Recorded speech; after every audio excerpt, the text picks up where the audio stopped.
परिचय। वाह, कितना सुंदर चित्र है। इसे किसने बनाया है? मैंने बनाया है। इसे कागज से बना सममित डिजाइन कहते हैं। मैंने सममिति के बारे में सुना है, लेकिन ये क्या है? ये मैं नहीं जानती। मैं तुम्हें बताऊंगी, मेरे साथ आओ। उद्देश्य। इस पाठ के अंत में आप निम्न करने में सक्षम हो जाएंगे।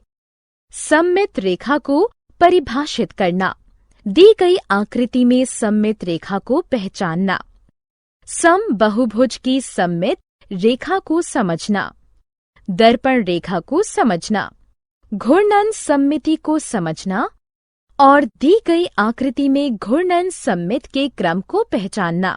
सममित रेखा। इन आकृतियों को देखो। जो रेखा तुम देख रही हो वो इन आकृतियों की सममित रेखा है। सममित रेखा ये क्या है? जब हम आकृति को सममित रेखा के अनुदिश मोड़ते हैं तो दोनों भाग परस्पर संपाती हो जाते हैं। अतः हम कहेंगे कि ये आकृति सममित है और ये रेखा सममित रेखा है। सममित रेखा की पहचान। प्रिया, क्या तुम अब किसी आकृति की सममित रेखा को पहचान सकती हो? मैं प्रयास करूंगी। इस आकृति में ये रेखा सममित रेखा या अक्ष रेखा है। कैसे? जब हम इस आकृति को इस तरह मोड़ते हैं तो हम देखते हैं कि इसके दोनों भाग परस्पर संपाती हैं। अतः यही रेखा सममित रेखा है। अच्छा, तुमने अब सीख लिया है। और इन आकृतियों में ये सममित रेखाएं हैं। समबहुभुजों के लिए सममित रेखाएं। अब मैं तुम्हें समबहुभुजों के लिए सममित रेखाओं के बारे में बताऊंगी। क्या तुम जानती हो कि समबहुभुज क्या है? ये एक बंद आकृति है जो विभिन्न रेखाखंडों से बनी होती है और त्रिभुज 3 रेखाखंडों से बना एक बहुभुज होता है। तुम सही हो। और समबहुभुज वो होता है जिसके सभी रेखाखंड बराबर हैं और सभी कोनों की माप होती है। इसलिए एक वर्ग एक समबाहु त्रिभुज और एक सम पंचभुज, एक सम षष्ठभुज, समबहुभुज के उदाहरण हैं। इनकी सभी भुजाएं और कोनों की माप बराबर होती है। क्या समबहुभुज बराबर होते हैं? हाँ, समबहुभुज सममित आकृति होते हैं और उनमें कई सममित रेखाएं होती हैं। इन आकृतियों को देखो। एक समबाहु त्रिभुज में 3 सममित रेखाएं होती हैं। एक वर्ग में 4 सममित रेखाएं होती हैं। एक समपंचभुज में 5 सममित रेखाएं होती हैं और एक समषष्ठभुज में 6 सममित रेखाएं होती हैं। दर्पण रेखा। एक आकार में रैखिक सममिति तब होती है जब उसका एक आधा भाग दूसरे आधे भाग का दर्पण प्रतिबिंब हो। आओ अब देखें कि ए पर खींची गई रेखा सममिति रेखा है या नहीं। हम इसके आधे भाग को लेते हैं और दर्पण के सामने रखते हैं। वाह! इसका आधा भाग इसके दूसरे आधे भाग के बराबर है। इसका अर्थ है कि ये रेखा सममित रेखा है। आओ एक खेल खेलें। कौन सा खेल? छेद करने वाला खेल। इस खेल में हम इस कागज को मोड़ेंगे और इसमें छेद करेंगे। ये बहुत आसान है। अब इस कागज को खोलो। हम देख सकते हैं कि दोनों छेद सममित हैं और मोड़ के निशान की रेखा इसकी सममित रेखा है। घूर्णन सममिति।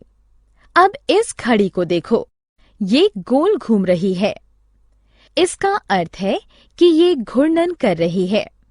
घड़ी की सुइयां दक्षिणावर्त दिशा में घूमती है और जब कोई वस्तु घड़ी की दिशा के विपरीत घूमती है तो उसे कौन सा घूर्णन कहते हैं? इस घूर्णन को वामावर्त घूर्णन कहते हैं। जब कोई वस्तु घूमती है और इसका आकार और आमाप नहीं बदलता, ये घूर्णन वस्तु को एक निश्चित बिंदु के चारों तरफ घुमाता है। ये बिंदु घूर्णन का केंद्र कहलाता है और घूर्णन के दौरान घूमे गए कोण को घूर्णन कोण कहते हैं। यदि कोई वस्तु घूर्णन के दौरान एक पूरा चक्कर काटती है तो इसका घूर्णन 360 डिग्री होता है। आधा चक्कर का अर्थ है कि घूर्णन कोण 180 डिग्री है और चौथाई चक्कर का अर्थ है कि घूर्णन कोण 90 डिग्री है। घूर्णन सममिति 2। ये कागज की फिरकी है, इसमें घूर्णन सममिति है। यदि तुम इसे इसके केंद्र से 90 डिग्री घुमा दो तो कागज की फिरकी का आकार पहले जैसे ही दिखाई देगा। पूरे चक्कर में इसमें ऐसे 4 स्थितियां दिखती हैं: 90 डिग्री, 270 डिग्री और 360 डिग्री पर कागज की फिरकी बिल्कुल एक जैसी ही दिखाई देगी। इसलिए हम कह सकते हैं कि इसमें क्रम 4 की घूर्णन सममिति है। घूर्णन सममिति 3। प्रिया, क्या तुम बता सकती हो हमारे आसपास की आकृतियों में किसमें घूर्णन सममिति होती है? हाँ, जब हम किसी फल को काटते हैं तो उसके अनुप्रस्थ काट के आकार में घूर्णन सममिति होती है। कई सड़क संकेतों में घूर्णन सममिति होती है। रैखिक सममिति और घूर्णन सममिति। क्या तुम जानती हो कि सबसे पूर्ण सममिति आकृति कौन सी है? क्या ये वृत्त है? हाँ, वृत्त सबसे पूर्ण सममित आकृति है। इसको एक केंद्र के परित किसी भी कोण पर घुमाकर वही आकृति प्राप्त की जा सकती है। साथ ही इसकी अपरिमित सममित रेखाएं हैं। इस वृत्त के प्रतिरूप को देखिए। केंद्र से होकर जाने वाली प्रत्येक रेखा परावर्तन सममिति की एक सममिति रेखा है तथा केंद्र के परित प्रत्येक कोण के लिए इसकी एक घूर्णन सममिति है। सारांश। आइए हमने जो कुछ सीखा है उसे संक्षेप में दोहराएं। किसी आकृति में सममित रेखा होती है यदि उसमें एक ऐसी रेखा हो जिसके अनुदिश आकृति को मोड़ने पर दोनों भाग परस्पर संपाती हो जाएं। समबहुभुज में समान भुजाएं और समान माप के कोण होते हैं। उनमें एक से ज्यादा सममित रेखाएं होती हैं। दर्पण प्रतिबिंब सममिति बनाते हैं।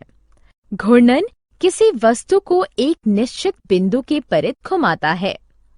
ये नियत बिंदु घूर्णन का केंद्र है। जिस कोण से वस्तु घूमती है उसे घूर्णन कोण कहते हैं।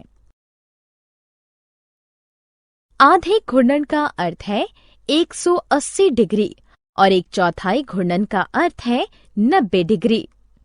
घूर्णन दक्षिणाव्रत और वामाव्रत दोनों दिशा में हो सकता है। यदि आधे घूर्णन के बाद भी कोई आकृति समान दिखाई दे तो हम इसे घूर्णन सममिति कहते हैं।